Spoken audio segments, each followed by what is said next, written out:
শুধু দর্শক আসসালামু আলাইকুম। আজকের তাজা খবর হলো নাটোর সিংড়া ৩ আসনের সংসদ সদস্য ডাক ও টেলিযোগাযোগ তথ্য প্রতিমন্ত্রী জুনায়েদ আহমেদ পলক আজ দুপুর ৩টায় আটক হয়েছেন।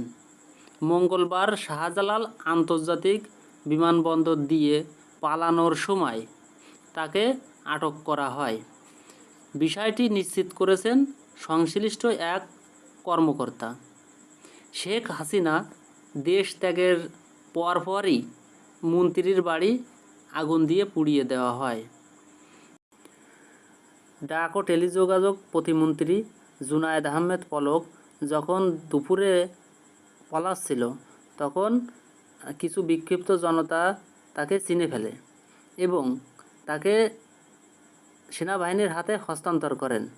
জুনায়েদ আহমেদ পলক পালানোর সময় মাস্ক পরিধান